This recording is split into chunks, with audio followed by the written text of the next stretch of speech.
Stell dir vor, du bekommst jeden Monat 1.200 € vom Staat. Einfach so zusätzlich zu deinem normalen Einkommen. Ein bedingungsloses Grundeinkommen. Was würde das mit dir machen? Würdest du weniger arbeiten, um mehr Zeit für Familie und Freunde zu haben? Oder vielleicht sogar deinen Job kündigen? Genau diese Befürchtungen hört man immer wieder in der Diskussion um das bedingungslose Grundeinkommen. Die Kritik lautet oft, wenn jeder einfach so Geld bekommt, werden die Leute faul und legen sich in die soziale Hängematte. Überall, wo ich hinkomme, wird gesagt, ach, ist doch interessanter, Bürgergeld zu nehmen. Und wofür würden die Menschen das zusätzliche Geld überhaupt ausgeben wollen? Kritiker meinen das Bild eines Lebens in Saus und Braus. Aber stimmt das wirklich? Was ist dran an dieser Kritik? Genau das hat der Verein Mein Grundeinkommen zusammen mit dem Deutschen Institut für Wirtschaftsforschung untersucht. Und zwar in der bisher größten deutschen Studie zum BGE. Über 1.700 zufällig ausgewählte Personen haben teilgenommen. Eine Gruppe davon erhielt 3 Jahre lang ein monatliches Grundeinkommen von 1.200 €. Und das Ergebnis vorweg? Es ist überraschend positiv. Weniger Zukunftsängste, mehr Wohlbefinden, mehr Zufriedenheit und Motivation bei der Arbeit. Und das bei voller Arbeitszeit. Klingt unglaublich? Dann bleibt dran. Wir schauen uns jetzt gemeinsam an, was genau der Verein Mein Grundeinkommen und das Deutsche Institut für Wirtschaftsforschung herausgefunden haben. Ordnen die Ergebnisse ein und überlegen am Schluss, was das Ergebnis für unsere Gesellschaft bedeuten könnte. Um herauszufinden, was die Studie uns bringt, müssen wir uns zuerst die Methodik anschauen. Was war also das Ziel der Studie und wie war sie aufgebaut? Das Hauptziel war klar. Man wollte herausfinden, wie sich ein bedingungsloses Grundeinkommen wirklich auf das Verhalten und das Wohlbefinden der Empfänger auswirkt. Damit sollte die Debatte, die oft mehr von Meinungen als von Fakten geprägt ist, auf eine solidere Basis gestellt werden. Kurz gesagt, sie wollten Fakten schaffen. Dafür wurden 2 Gruppen gebildet. Als erstes haben wir die Maßnahmengruppe. 122 zufällig ausgewählte Personen bekamen 3 Jahre lang jeden Monat 1.200 €. Steuerfrei, ohne Bedingungen und zusätzlich zu ihrem normalen Einkommen. Finanziert wurde das Ganze komplett durch Spenden von über 180.000 Privatpersonen. Eine riesige Summe von über 5 Millionen € kam so zusammen. Wenn du auch eines der Grundeinkommen gewinnen möchtest oder du einfach nur spenden möchtest, schau mal auf mein-grundeinkommen.de vorbei. Als zweites haben wir die Kontrollgruppe. Sie bestand aus 1.580 Personen, die kein Grundeinkommen erhielten, aber genauso regelmäßig befragt wurden. Beide Gruppen mussten nämlich regelmäßig Fragen zur eigenen Arbeitssituation, Gesundheit, dem selbstempfundenen Stress, zur Zufriedenheit, Freizeitgestaltung und zur eigenen finanziellen Lage beantworten. Wichtig ist noch, die Studie konzentrierte sich auf eine bestimmte Gruppe, Singles zwischen 21 und 40 Jahren, mit einem monatlichen Nettoeinkommen zwischen 1.100 und 2.600 €. Also eher junge bis mittelalte, Alleinlebende mit einem unteren bis mittleren Einkommen. Für die finale Analyse wurden deshalb auch nur 107 Personen aus der Maßnahmengruppe berücksichtigt. Aber warum gerade diese Eingrenzung? Die Studienautoren schreiben dazu, diese Einschränkung der Zielgruppe diente der höheren Vergleichbarkeit der Studienteilnehmerinnen und damit der Chance, statistisch belastbare Ergebnisse mit der durch die Finanzierungsmöglichkeiten beschränkten Anzahl an StudienteilnehmerInnen zu gewinnen. Es sollte sichergestellt werden, dass die beobachteten Unterschiede wirklich auf das Grundeinkommen zurückzuführen sind und nicht auf zu große Vielfalt in der Gruppe. Das zeigt auch, hier ging es wirklich darum, verlässliche Daten zu bekommen, wissenschaftliche Evidenz, also eine solide Faktenbasis. Hinter der Studie stehen nicht nur der Verein Mein Grundeinkommen und das DIW, sondern auch Top-Institutionen wie die Wirtschaftsuniversität Wien, die Frankfurt School of Finance and Management, die University of Oxford, die Universität Köln, das Max-Planck-Institut zur Erforschung von Gemeinschaftsgütern und die Technische Hochschule Köln. Das Studiendesign kam übrigens von den Wissenschaftlern, nicht vom Verein selbst. Auch das ist wichtig für die Glaubwürdigkeit des Experiments. Aber klar ist auch, und das sagen die Autoren selbst,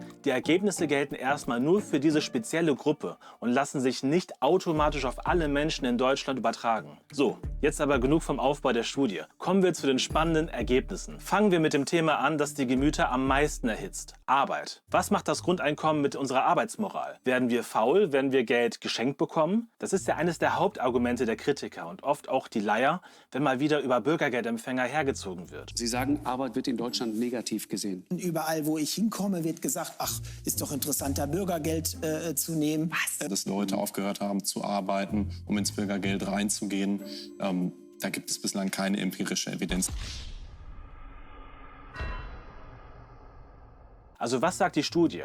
Haben sich die Leute mit Grundeinkommen zurückgelehnt? Die Studienautoren äußern sich folgendermaßen. Die Teilnehmenden zogen sich weder aus dem Arbeitsmarkt zurück, noch reduzierten sie signifikant ihre geleisteten Arbeitsstunden. Heißt im Klartext, die Leute mit Grundeinkommen haben sich beim Thema Arbeit fast genauso verhalten wie die ohne Grundeinkommen. Okay, diese Grafik ist wirklich sehr interessant. Über die ganzen 3 Jahre waren konstant etwa 90% der Leute in beiden Gruppen berufstätig. Wer vorher gearbeitet hat, tat dies auch weiterhin. Zwar gibt es minimale Schwankungen, aber die sind nicht wirklich aussagekräftig. Aber bestimmt haben die Personen mit Grundeinkommen ihre Arbeitszeiten reduziert, oder? Auch das war nicht der Fall.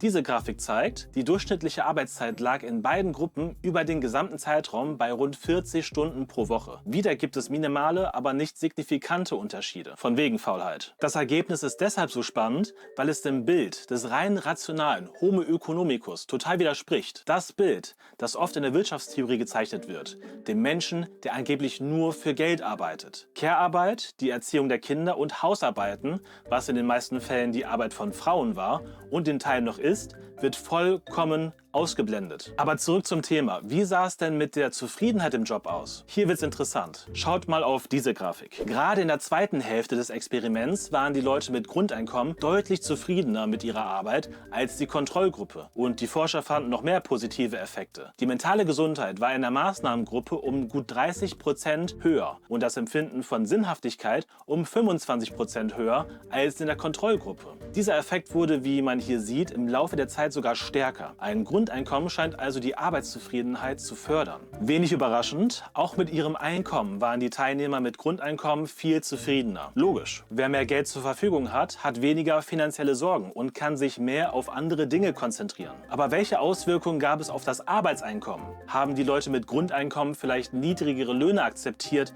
weil sie ja eh zufriedener waren? Was zuerst einmal sehr auffällig war, die Bereitschaft, den Job zu wechseln, war in der Gruppe mit Grundeinkommen höher. Man sieht es hier am grünen Balken. Es deutet darauf hin, dass finanzielle Sicherheit die Verhandlungsposition von Arbeitnehmern stärken kann.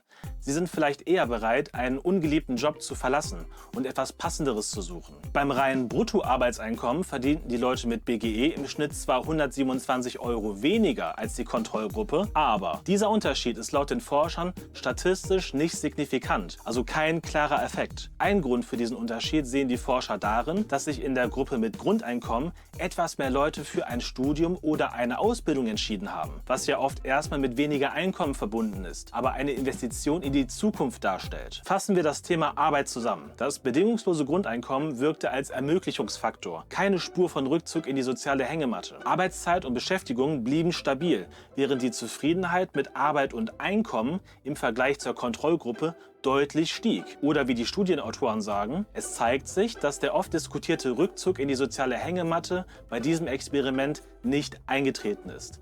Wenn überhaupt, deuteten sich höhere Investitionen in das Humankapital an. Okay, beim Thema Arbeit konnte die Studie die meisten Kritikpunkte am bedingungslosen Grundeinkommen entkräften.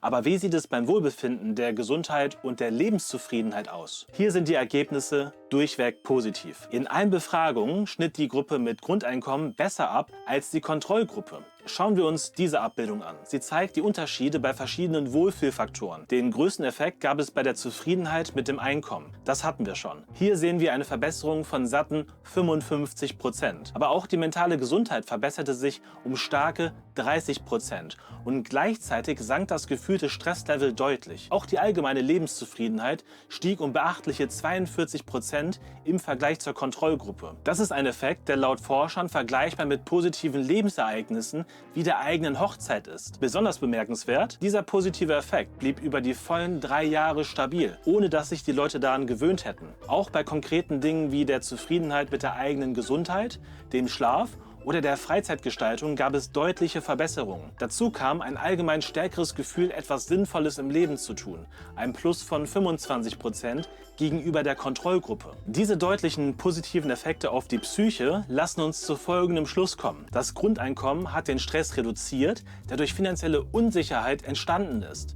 Dass dieser Effekt anhielt, deutet außerdem darauf hin, dass es nicht nur ein kurzfristiges Hochgefühl war, sondern eine nachhaltige Verbesserung durch weniger chronische Geldsorgen. Das könnte langfristig auch positive Folgen haben für die Produktivität der Menschen, für die individuelle Gesundheit und sogar für die Kosten im Gesundheitswesen. Das bedingungslose Grundeinkommen macht also gesünder, zufriedener und möglicherweise auch produktiver. Aber macht es auch verschwenderisch? Das ist ja die andere große Sorge der Kritiker. Immerhin hatten die meisten Teilnehmer plötzlich deutlich mehr Geld zur Verfügung. Zwischen 1.100 und 2.600 Euro Nettoeinkommen plus 1.200 Euro Grundeinkommen on top obendrauf.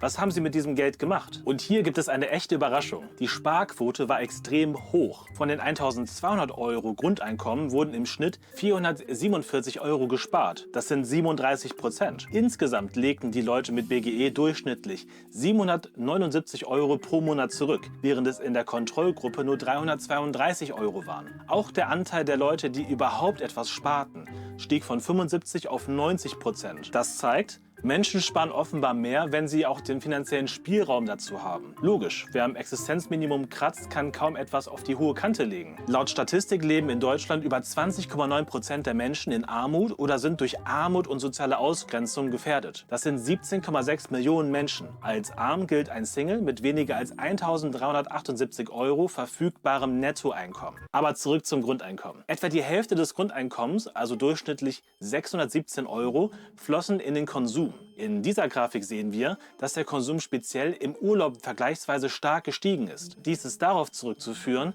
dass die Teilnehmer mit Grundeinkommen sich an das neue höhere Einkommenssegment angepasst haben. Also Grundeinkommen plus dem, was sie sowieso schon verdient haben. Sehr interessant sind aber auch die Beobachtungen beim sozialen Engagement und der Unterstützung für andere. Die Leute mit Grundeinkommen spendeten im Schnitt mehr als doppelt so viel und unterstützten Familie und Freunde ebenfalls mehr als doppelt so stark. Auch der Anteil der Spender und Unterstützer wuchs in der Gruppe mit Grundeinkommen deutlich an. Die Studienautoren fassen das so zusammen. Viele Teilnehmende nutzten die zusätzlichen Mittel nicht nur für sich selbst, sondern unterstützten auch ihr soziales Umfeld. Die bedingungslosen Geldzahlungen stärkten damit nicht nur die individuelle finanzielle Sicherheit, sondern ermöglichten auch mehr gegenseitige Unterstützung sowie die Unterstützung wohltätiger Zwecke. Die Leute mit Grundeinkommen berichteten außerdem über ein deutlich höheres Gefühl von Selbstbestimmung und Autonomie, also das Gefühl, das eigene Leben frei gestalten zu können. Diese Grafik zeigt, dieser Effekt hielt sogar noch 6 Monate nach Ende der Zahlungen an. Spannend ist dabei aber auch, dieser Autonomiezuwachs war bei Frauen deutlich stärker ausgeprägt als bei Männern. Das könnte darauf hinweisen, dass ein bedingungsloses Grundeinkommen gerade für Gruppen, die oft stärker von finanziellen oder sozialen Abhängigkeit betroffen sind, zum Beispiel durch Lohnunterschiede oder Sorgearbeit, durch Kindererziehung oder Pflege von Verwandten, besonders befreiend wirken kann, da diese Tätigkeiten überwiegend von Frauen bewältigt werden. Es unterstreicht das Potenzial des Grundeinkommens, auch zur Geschlechtergerechtigkeit beitragen zu können. Und noch etwas zur Zeitnutzung. Menschen mit BGE verbrachten im Schnitt fast 4 Stunden pro Woche mehr Zeit mit sozialen Kontakten. Einige gaben sogar an, insgesamt mehr Zeit zu haben, obwohl sie genauso viel gearbeitet haben wie vorher. Das passt zu den anderen Ergebnissen. Wer zufriedener ist und weniger Stress hat, empfindet seine Zeit vielleicht auch anders oder nutzt sie effizienter. Nach all diesen, man muss schon sagen, überwiegend positiven Effekten, stellt sich die Frage, was bleibt von der Kritik am bedingungslosen Grundeinkommen übrig? Kommen wir also zurück zu den anfänglichen Befürchtungen. Macht ein bedingungsloses Grundeinkommen faul, verschwenderisch und führt zum Kollaps der Leistungsgesellschaft? Wenn wir uns die Ergebnisse dieses Pilotprojekts anschauen, lautet die Antwort ziemlich klar Nein. Zumindest nicht in diesem Versuchsaufbau. Fassen wir die wichtigsten Ergebnisse der Studie noch einmal ganz kurz zusammen. Erstens. Keine soziale Hängematte. Die große Sorge, dass Menschen bei einem Grundeinkommen einfach aufhören zu arbeiten oder ihre Arbeitszeit drastisch reduzieren, hat sich in dieser Studie nicht bestätigt. Die Erwerbstätigkeit und die Arbeitsstunden blieben über die 3 Jahre hinweg stabil auf dem Niveau der Kontrollgruppe. Das Klischee vom faulen Leistungsempfänger, der sich auf Kosten der Gesellschaft ausruht, wird hier klar widerlegt. Zweitens. Mehr Wohlbefinden, weniger Stress. Durch das bedingungslose Grundeinkommen wurden deutliche positive Effekte auf die Psyche festgestellt. Die Teilnehmenden waren signifikant zufriedener. Nicht nur mit ihrem Einkommen, sondern auch allgemein mit ihrem Leben, ihrer Gesundheit und ihrem Schlaf. Die mentale Gesundheit verbesserte sich, das Stresslevel sank und das Gefühl, einen Sinn im eigenen Tun zu sehen, nahmen zu. Und das Bemerkenswerte, diese Effekte waren nachhaltig und ohne Gewöhnung über die gesamten 3 Jahre sichtbar. Drittens, keine Verschwendung, sondern Vorsorge und Gemeinschaftssinn. Wie wurde das zusätzliche Geld genutzt und wurde es sinnlos ausgegeben? Auch hier zeichnet die Studie ein anderes Bild, als die Kritiker oft behaupten. Über ein Drittel des Grundeinkommens wurde im Schnitt gespart. Die Sparquote war mehr als doppelt so hoch wie in der Vergleichsgruppe. Gleichzeitig wurde nicht nur konsumiert, sondern auch signifikant mehr gespendet und das soziale Umfeld, also Familie und Freunde, finanziell unterstützt. Das Grundeinkommen stärkte also nicht nur die individuelle Sicherheit, sondern auch den sozialen Zusammenhalt. Viertens. Mehr Autonomie und soziale Teilhabe. Die finanzielle Sicherheit führte zu einem stärkeren Gefühl der Selbstbestimmung, besonders bei Frauen. Die Teilnehmenden nutzten die gewonnene Sicherheit auch, um mehr Zeit mit Freunden und Familie zu verbringen und sich ehrenamtlich zu engagieren. Aber welche Bedeutung haben die Ergebnisse letzten Endes? Die Forscher selbst betonen, dass die Ergebnisse aufgrund der spezifischen Teilnehmergruppe, also junge, Alleinlebende und Gering- bis Mittelverdiener, nicht einfach auf die gesamte Gesellschaft übertragbar sind. Fragen der Finanzierung oder gesamtgesellschaftliche Effekte konnte dieses Experiment auch nicht beantworten. Das war aber auch nicht das primäre Ziel. Im Zentrum stand die Frage nach den Auswirkungen eines bedingungslosen Grundeinkommens auf die sozioökonomischen Verhältnisse in der Gesellschaft und die Psyche der Menschen. Wenn ihr aber ein Video zur Finanzierung des BGE sehen wollt, habe ich hier ein Video für euch verlinkt. Außerdem stelle ich euch nächste Woche den Grundeinkommen-Konfigurator vor, ein Webtool, mit dem man die Finanzierung simulieren kann. Denn das bedingungslose Grundeinkommen ist im Kern eine große Steuerreform. Bleibt also gespannt. Auch Professor Marcel Fratscher, Präsident des Deutschen Instituts für Wirtschaftsforschung und Professor für Makroökonomie an der Humboldt-Universität zu Berlin, äußert sich etwas enttäuscht über die Ergebnisse im Gesamten. Zwar schätzt er all die positiven Effekte, die aus der Studie hervorgehen, als einen guten Schritt in eine faktenbasierte Debatte ein, jedoch hat er sich persönlich größere Veränderungen erhofft. Das Urteil von Professor Fratscher klingt wie folgt. Die Geldempfänger haben faktisch nichts Grundlegendes an ihrem Arbeitsverhalten verändert. Sie haben weder ihre Arbeitszeit noch ihre Tätigkeit verändert. Positiv formuliert könnte man sagen, die soziale Hängematte ist ein Mythos. Aber ein bedingungsloses Grundeinkommen führt eben auch nicht automatisch dazu, dass sich Menschen beruflich verbessern. Weiter beschreibt Professor Fratscher, dass Einstellungen und Werte eine sehr große Rolle dabei spielen, ob sich Menschen beruflich weiterentwickeln. In diesem Bereich konnte die Studie keine signifikanten Verbesserungen feststellen. Er kommt zu dem Schluss, dass Geldleistungen einen besseren Rahmen für berufliche Verbesserung ermöglichen können, es aber vor allem auf die Sozialisierung, Prägung und Erziehung ankommt, ob diese Chancen genutzt werden können. Und diese Elemente lassen sich einfach nicht nur mit Geldleistungen lösen. Was dieses Pilotprojekt allerdings auf jeden Fall liefert, sind wichtige faktenbasierte Argumente für die Debatte. Es zeigt eindrücklich, dass die oft geäußerten Schreckensszenarien, die nur auf negativen Annahmen beruhen, in diesem Experiment nicht eingetreten sind. Im Gegenteil, das Grundeinkommen wirkte als Ermöglichungsfaktor. Es stärkte die mentale Gesundheit, die finanzielle Vorsorge und das soziale Miteinander, ohne die Arbeitsmotivation zu schwächen. Oder um es mit den Worten der Studienautoren zu sagen, mit den Ergebnissen insbesondere zum Arbeitsmarktverhalten können manche Klischees und Stereotype wie das von der sozialen Hängematte versachlicht werden. Diese Studie ist also ein wichtiger Baustein, um die Diskussion über soziale Sicherungssysteme und die Zukunft der Arbeit auf eine sachliche Ebene zu heben. Sie zeigt, dass ein bedingungsloses Grundeinkommen das Potenzial hat, Menschen widerstandsfähiger, gesünder und zufriedener zu machen. Die Studie könnte jedoch auch darauf hindeuten, dass insbesondere Geringverdiener in Deutschland chronisch unterbezahlt sind. Denn jeder 5. Deutsche ist arm oder von Armut und sozialer Ausgrenzung bedroht. Das sind 20,9% oder 17,6 Millionen Menschen.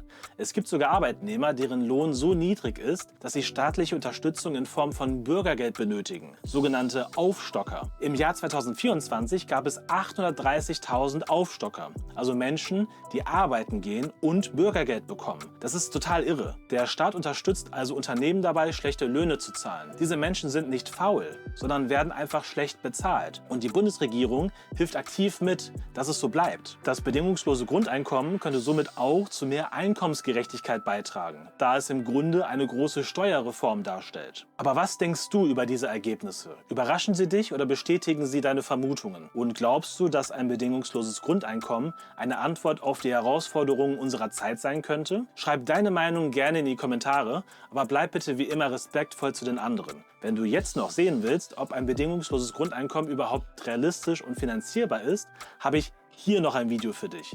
Danke fürs Zuschauen und bis zum nächsten Mal. Euer Phil von Politify.